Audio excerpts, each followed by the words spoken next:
passionate about Cleveland sports. He's going in, touchdown! Browns, Indians, Cavs, the Big Ten, and more. Cleveland is a city of champions once again! Andy and Jarid, Cleveland and beyond. Swinging it line! To deep right! Here are your hosts, Andy Billman and Jarid Watson. Hello and welcome, Andy and Jarid, Cleveland and Beyond. This show is a part of the Pulse Podcast Network. I'm Jarid Watson along with Andy Billman. And real quick, tonight we're going to talk about Jose Ramirez shanking one off his shin, scaring the living shit out of Indians fans around the world. But thank God, according to Dr. Carlos Santana, he'll be day to day, and we might actually survive this thing. It could have been a whole lot worse. But first, let's hear from our good friends at TixBlitz. They are the official ticket provider of the Pulse Podcast Network. Have you been searching for the best ticket deals around? Well, look no further. With TixBlitz, the price you see is the price you pay. And TixBlitz just happens to have over $6 billion in ticket inventory just waiting for you. They absolutely mean it when they say every ticket, every venue, everywhere. And you can save even more with promo code PULSE in all caps to save you 5% off your total purchase. Just go to TixBlitz.com and click the search bar. Search events based on your geographic location, pick the show you want, and bam, it's showtime. Sporting events, Broadway shows, concerts, and more with TixBlitz.com. And while you're there, be sure to sign up for the email newsletter so you can stay up to date on the latest news and savings with TixBlitz. That's TixBlitz.com. TixBlitz.com. Every ticket, every venue, everywhere. Jose Ramirez fouled a ball off his shin. Cleveland Indians. Earlier this afternoon, Andy and I came in and decided we were going to record this tonight. It's been a crazy Sunday, full of March Madness games, an unbelievable Duke win down to the end, and this horrible, crazy news about Jose Ramirez shanking one off his shin. Andy, it's been a wild day in sports. Even tougher for Indians fans at that. You've been back and forth with Mandy Bell today. This is going to be okay, right? Please. The phrase I would use is the Indians dodged a bullet. Right. The Indians dodged a big time bullet because if they do not have Jose Ramirez ready to go, here's your possible and probable infield lineup. Yeah. It's going to be Carlos Santana first. That's easy. I would say second base is your new signee, Brad Miller. I would say shortstop is Max Moroff over from the Pirates this year. And then playing third is Eric Stamets. And then for your outfield, you're probably going to have Leonis Martin. You're probably going to have Bowers, and then you're going to have Naquin. I mean, we all know who these guys are, but if I were an opposite opponent, knowing Roberto Perez is your catcher, this lineup is not down; it's way down, Thin. and then your and then your DH razor thin. They were thin to begin with, and then your DH is going to be Hanley Ramirez. I said this on the last podcast, so I'm going to hit this home. This is going to be my theme throughout the year. The Indians have built themselves really well for 2020, but have left themselves, and I'll use your term, very thin and on the razor's edge for 19. This outside of starting pitching, their starting pitching solid, and their bullpen's I think pretty good to average. But this starting lineup, if you have any more injuries, which the Indians have been hit with injuries already pretty hard, you are going to be relying a lot on this year on obviously Lindor, who's not healthy, who will be healthy soon, and you're going to get Zimmer at some point, and obviously Kipnis. But Jarid, even with those additions, this team is razor thin. Andy. And in the batting in this infield and outfield thing, we all knew it was going to be a lesser. Yeah. This is actually a weakness. I think the Indians have some weaknesses all over all over the joint. Andy, what am I doing right now? What am I doing? Well, he's drinking beer. And I don't blame him. It's a Sunday night, and I'm having a beer because I'm trying to really figure out. I want to say to myself, how did we get here? How did we get to this spot? How did we get to this position? But we've talked about this. There's no room for error with this team. And here we are with Kipnis on the 10-day. Calf strain. Lindor on the 10-day. Calf strain. By the way, somebody brought this up in a thread, and I don't remember, and I don't know how much it doesn't really matter. But at the same time, a lot of calf strains, a lot of strange injuries. What are they? Okay, do they got to switch something up with how they're working out or something? What? So I was on the road last week, so livid doing right now, pieces Andy. doing pieces for Major League Soccer. I asked a trainer, it's interesting you brought this up. I go, the Indians and other baseball teams have had a lot of calf strains over the last 2 to 3 years. And he goes, a lot of it has to do with in baseball especially, because of how endurance is going, how working out and training is going, you're more susceptible to some injury sometimes. Right. And especially in baseball, compared to any other sport, there are times where you don't run a ton. I mean, let's just be honest, especially if you're in the outfield. You're not going to be running a ton of times. And at shortstop and second base, you might do short sprinting. Right, but and that's what it is. You're going right into a sprint. You're going from nothing to a sprint. That's right. Yeah. And he goes, in soccer, we don't see calf strains at all. He goes, they're rare. He goes, you might see them from time to time. But in baseball, they are popping up because of what you just alluded to. When you're going into a dead still and you're going to a sprint, you could strain your calf, and it happens. And the Indians have had this a lot over the last 2 or 3 years. So we're talking about all these injuries coming into it. We were already down the other day when we did the podcast, and now we're worried about Jose Ramirez. And I joked about it when we first came into this, because that's coming from a quote from Tito, where Tito basically said, and let me find it. It's, well, of course it was right in front of me. There it is.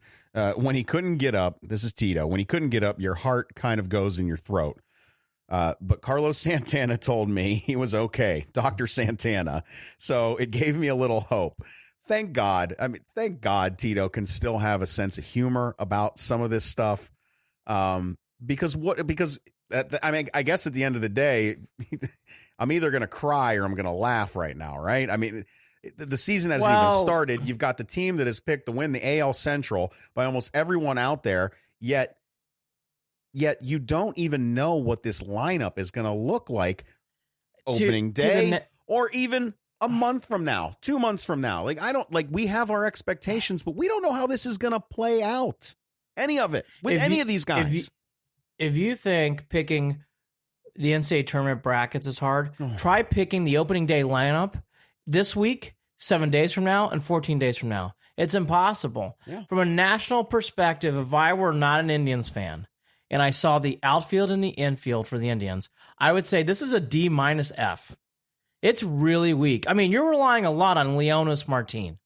You're relying a lot on Stemets and Moroff, and I really do believe that. Why? Max, if you don't think there's going to be more injuries throughout the year, you're kind of not being realistic. There are more we haven't even started the season. Usually that's when you have your injuries. And what are we basing our expectations off of? We're basing them off of the hope that Terry Francona can get these guys, get the best out of these guys. And we don't even know that that's all going to work. We don't know how they're going to gel. We don't know how this dugout is. We don't know that we're talking about guys that you're hoping they hit in the mid twos, right? I mean, again, averages from a lot of these guys at best. I mean, ready for this? What happens if Frankie Lindor doesn't hit the ball off the cover for a few weeks? Right, and we were already worried. What if J Ram's struggles continue into the first couple months of this season? Right, like Santana hits his normal 190 going through June. What happens if Hanley Ramirez is hitting too? I mean, this is how why are you supposed to have expectations for Hanley Ramirez at this point? He's been 3 or 4 years in the hole. Yeah, I think the Indians have been exposed. The Indians are still the favorite. Their starting pitching's lights out. Again, they have an average to good relief staff. But this lineup is, if you think you're done, again, I like 2020s. I love the idea of Daniel Johnson, Oscar Mercado. And I like, I'll call him Oscar for now. Oscar. I like the idea of Zimmer. I don't want to mispronounce his name. I'm terrible at pronouncing. The idea of a guy who has been injured and still is not ready to play. Also on the 10-day. Also right. But those guys are going to be playing at some points throughout the year. They're not going to be ready for the 19 postseason, but going into 2020, they're going to get some good experience. And I like the idea. Those players excite me. But honestly, Jared, like, again, to your point, there are, I mean, Jason Kipnis has always been hurt the last 2 or 3 years. So to say he's hurt, you're not being realistic. Lindor and Ramirez have been reliable, yes. But again, like Santana's been pretty reliable too. But again, like, you haven't started the season. Usually when you start the season, you usually have a couple guys who make the DL. So for the Indians right now, like, to think like, hey, this is the end of the injury bug, I don't think so. Well, and even at the beginning of this, Andy, we thought that the outfield was our biggest worry, and holy crap, we turn around and the infield is in. You're thinner in the infield than you are in the outfield. Brad Miller's got a big spot in this team right now. Max Moroff's got a big spot in this team right now. Not good. Not good. It's worrisome. The Indians, you know, we kind of sat here and we said, well, you know, Yandy Diaz, you know what? Jake Bauers better prove to be who he is because you lost him for Yandy Diaz. And Eric Gonzalez, I liked Eric. Now, he did not play well in the second half of the year, and he did not make any impact. So I get it. But has he fallen off that much where you trade him? I mean, these are the kind of things, Jared, when you look on this team, they have had some players who are youthful and younger playing big spots who are no longer on this team anymore. And now you're, again, the Moroffs, the Millers, these are the names you better get familiar with. And I'm not joking. These guys are going to be playing big minutes, big innings, big spots. I shouldn't say minutes. Big innings, big spots. And, you know, you hit it and I'll hit it. I'm going to hit it harder. The infield is just as much a worry now as the outfield. And that's surprising. That is surprising to say. And again, it would have been great to have an anchor like Yan Gomes catching, because at least you have that. Roberto has been on this team. I'm not worried defensively about Roberto until I see him make some mistakes, which I don't think he will. But again, hitting-wise, Roberto's got to hit. No, he's going to have to hit too. Low 200s, man. I mean, that's Roberto. I get it. His whole career. He spent the entire offseason working out and trying to and working on his hitting. Great. Better see it. Great. Let's Better see it. But Andy, I'm at the point where, man, we're going to do a bigger preview show on Tuesday, but I think the other guy, too, I don't want to pick on because I love his story and I love how he came back. They're relying a lot, too, on Leonis Martin. They're relying on that guy to do a lot. And, yes, he's come back and he's healthy, but that's asking, in my opinion, that's asking a lot out of a guy who's really never been in that position. Yeah, you're asking a lot of Leonis Martin off a serious injury, obviously. Yeah, and to be clear, too, to everyone listening, we're going to have Mandy on this week. Mandy Bell, Indians beat reporter, is going to come on, and again, I said it the other day when we did the last show. I hope she comes on and she calms the I don't know, the nerves. That I guess I don't want to call it nerves. I'm not nervous, obviously, but just the I don't think the ship is sinking, but Kluber, man, this Bauer, is just even Carlos that's going to be difficult. I mean, we're already Clevenger, let's not forget, and we don't have to get into it. Those are we can good. talk about that, but Bauer's pissed off because he's not starting, according to, by the way, let me clear this up too, by the way. I'm not going after you, Trevor. This is not what I'm doing right now, because even if that is the reason that you're upset, it's fine. You're a competitor. You're allowed to be mad. That's right. And anyone who listens to this show knows that I've gone after Trevor a few times because he's deserved it when I've done that. I've gone after him for the right reasons, and I feel like there's certain folks that have gone after him for the wrong reasons lately, and that has happened once again. So I don't think that going after Trevor Bauer and trolling him on Twitter is a good look. I don't think that Cleveland media needs to do that. I think that if Trevor's going to get himself in trouble, you can let him do that well enough on his own. And I don't think you're doing anyone favors, whether it be yourself, Trevor, the Indians, Tito, by trolling him on Twitter. That's just my feeling right now. That's how I'm looking at this latest situation where he's kind of being accused of being angry because he's not getting that opening day start. But again, cool. There's no like that. I'm fine with that. And Trevor responded and said flat out, I'm happy. And that, well, maybe happy's not the right word. I don't think that's exactly what he said, but that he's not angry that Kluber's getting that opening day start, but he 100% deserves it, right? So we'll talk more about that too, I think, in the next couple of days. But I don't know, Andy. I don't know what this team's going to look like, and it's frustrating. And I don't know. Can the Browns start? Is it time for the Browns to start? I think the biggest thing here, Jared, I was kind of in denial about maybe the Twins can't push. We'll get into this more with Manny on Tuesday. I now think the Twins are going to push the Indians. I think the Indians win the Central, but I think it's going to be a race. I really, really think it's going to be a horse race to the finish. And I think the Indians are very thin in areas where I thought before, well, certain things are going to happen. They'll be able to get through this. I think, Jared, now they're really in a fight to really get through this. And again, Kipnis, Lindor, people sometimes say it's a long season.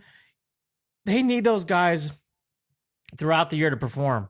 And that's fine if you miss the first few weeks. But again, they have to not only come back, they need to perform. And Jared, these guys have missed significant spring training again. Yeah. And it's not easy to get up and roll up and start hitting the ball. So I think the Indians are going to be pushed this year. I think the other big thing is the Indians, again, this is my theme in the last podcast. I like where the future is in 2020. But I think because of that, we've kind of forgotten 2019. And 2019 is going to be a real mystery of how they do going throughout the summer and into the fall.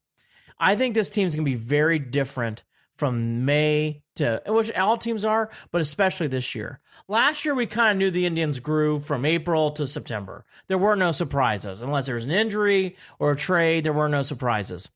This year, if you love baseball like I do, listening to every day is not throwing away your time.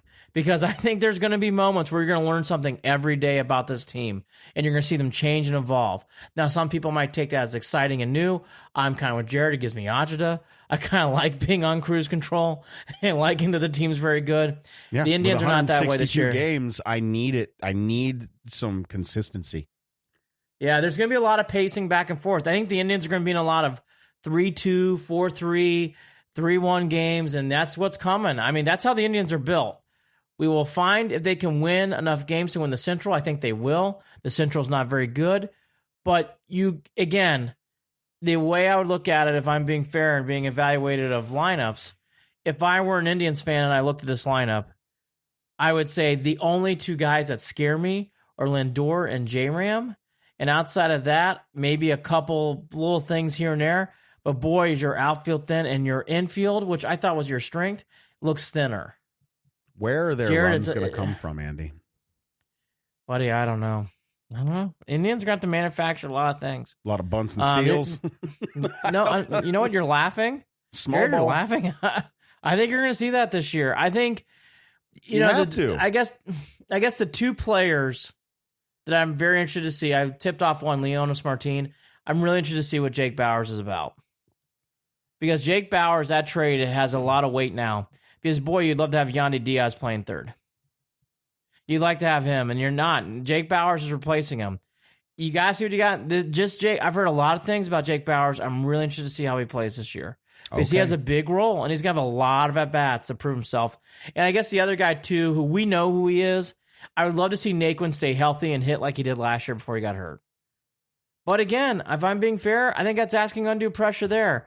Is Pilecki going to be able to step in and maybe get some hits? I don't know. He didn't for the Mets. We'll see. Look, Pilecki was not that guy for the Mets. I'm not trying to beat up on this team. I'm not. I've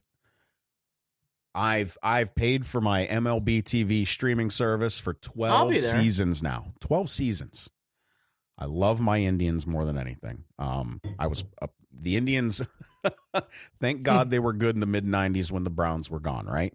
I spent a lot of my teenage years at Jacobs Field. Yeah. I will be going back for games this season as often as I can. But man, I don't like not knowing what product I'm going to have out on that field. I just don't know. Yeah. I don't know, and I don't like it, and I don't feel like what happened today with Jose is going to make anyone feel any better about this situation. All it is doing is shining a brighter light on the fact that they cut the payroll like they did. And when they did that, you had to be ready. But, man, you are just cranking up the voltage on that spotlight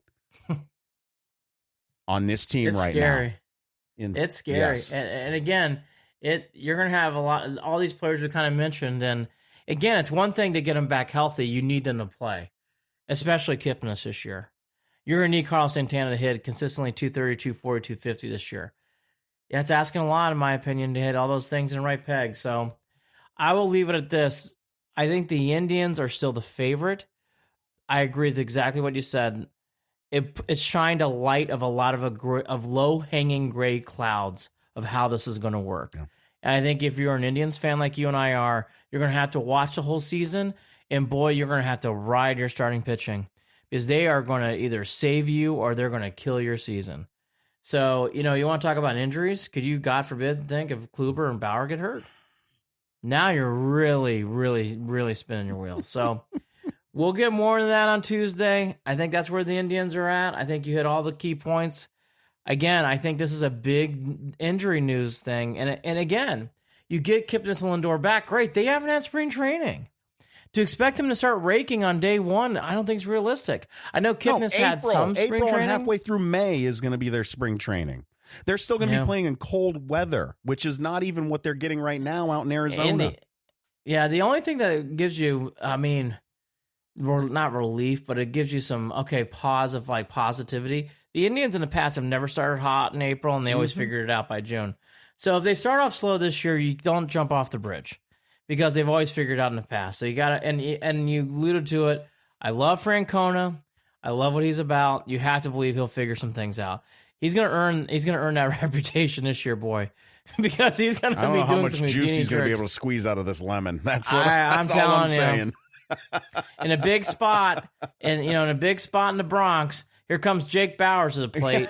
Down a run, second and third. Ooh, boy, there we go. Yeah. And we haven't even talked about the money that's been spent in some of the other areas with teams that are also vying for a position to win a World Series this season.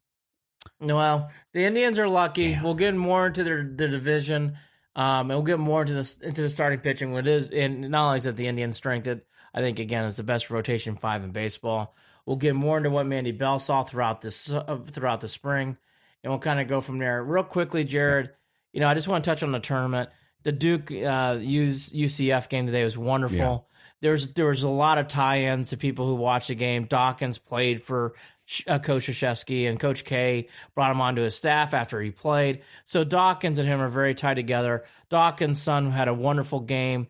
The 7-6 kid was wonderful. He had a really good game. He did foul out. He has really improved. When I first saw him play for UCF, he was more like a giant stick. He didn't really move. He didn't really have much movement. Boy, he does now. To be expected, too. Boy, UCF has peaked at the right time. That was I kept saying to myself, I'm like, I am thankful Purdue does not play them. Because I don't know how Purdue would take this team. I got to tell you, Duke,